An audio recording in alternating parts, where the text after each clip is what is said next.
मैं मानता हूं कि कहीं कोई भगवान नहीं है, किसी ने इस ब्रह्मांड को नहीं रचा और कोई हमारा भाग्य तय नहीं करता। इसके साथ ही ये भी मैं गहराई के साथ महसूस करता हूं कि कोई स्वर्ग नहीं है और मृत्यु के बाद जीवन भी नहीं। हमारे पास यही एक जिंदगी है जिसमें हम अपने ब्रह्मांड के विशाल बुनावट को समझ सकते हैं और इस जिंदगी के लिए मैं बहुत ही शुक्रगुजार हूं। ये बात अगर मैं अपने नाम से बोल दूं तो 50 लाठी वाले दल लेके पहुंच जाएंगे, लेकिन स्टीफन हॉकिंग के सामने किसी की हैसियत नहीं है कि कोई उंगली उठा सके। स्टीफन हॉकिंग ब्रह्मांड की बारीकियों को समझने और समझाने वाले एक महान वैज्ञानिक ही नहीं, वो मिसाल थे इस बात की कि इच्छा शक्ति अगर हो तो शरीर की लाचारी दिमाग को किसी का मोहताज होने के लिए मजबूर नहीं कर सकती।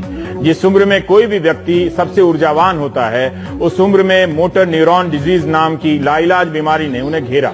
डॉक्टरों ने कहा कि वो कुछ साल ही जिंदा रहेंगे, लेकिन उन्होंने डॉक्टरों को गलत साबित किया और व्हील चेयर पर बैठे बैठे इस असीम ब्रह्मांड के राज ढूंढे और दुनिया को बताया। ब्रह्मांड की उत्पत्ति को समझाने वाली उनकी किताब a brief history of time की 1 करोड़ से ज्यादा प्रतियां बिक चुकी हैं और दुनिया की 35 भाषाओं में इसका अनुवाद हुआ है। ब्रह्मांड की उत्पत्ति से लेकर ब्लैक होल्स तक उनका काम विज्ञान की दुनिया में मील का पत्थर है, जो आने वाले कई साल तक वैज्ञानिकों को व्यस्त रखेगा। स्टीफन हॉकिंग को हम कैसे समझे, ये बताने के लिए हमारे साथ है डॉक्टर दक्ष लोहिया, जो कैम्ब्रिज में उनके छात्र रहे हैं, उनके साथ काम किए हैं। 78 से 82 तक तो उनके छात्र रहे हैं और उसके बाद भी लगातार फेलो के रूप में काम रहे हैं।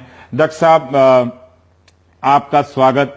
आप हमारे दर्शकों को, बहुत सारे बच्चे देखते हैं, उन्हें बता दीजिए कि ये महान वैज्ञानिक जिनको आपने नजदीक से देखा है, किस रूप में देखा, उनकी क्या लगन थी, कैसे इतना वो काम करते थे, कुछ भी आप उनके बारे में बता दीजिए, हमारे लिए फर्स्ट हैंड जानकारी होगी।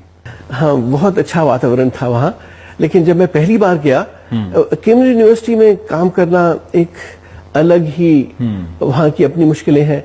यहाँ की यूनिवर्सिटी में तो गणेश जी की प्लास्टिक सर्जरी पढ़ाई जाती है। हाँ, वो वहाँ तो नहीं होगा। प्रधानमंत्री प्रोपेगेट करते हैं। हाँ, वो वहाँ तो नहीं चलेगा। साइंटिस्ट प्रधानमंत्री। हाँ, पर इतना विज्ञान में भरोसा, भगवान को खारिज करना, चूंकि हम हिंदुस्तान के लोकेशन में बैठे हुए तो ये कॉन्फिडेंस है कि भी हमारे इसरो के वैज्ञानिक बिना पूजा किए हुए तो स्पेस छोड़ते नहीं। देखिए, पूजा आप चाहे जितनी कर ले, एक आस्था होती है, उसके कॉज या उसका पूरा फील्ड अलग है।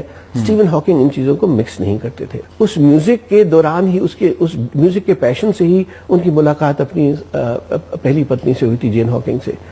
सो खैर, कितना कुछ बताया आपने। बहुत शुक्रिया प्रोफेसर दक्ष लोहिया कि आप आए और आपने इस महान वैज्ञानिक को करीब से देखा। मैं सिर्फ एक चीज और बताना चाहता हूँ कि एक लेसन है सभी विद्यार्थियों के लिए। और कि जब मैंने उनको देखा तो मैं अपनी जो डिसेबिलिटी से वो तो भूल ही गया, और बस ये था कि भाई एक लेसन है सबके लिए कि चाहे जितनी भी खराब सिचुएशन हो, नेवर गिव अप। लड़ते रहना है ना?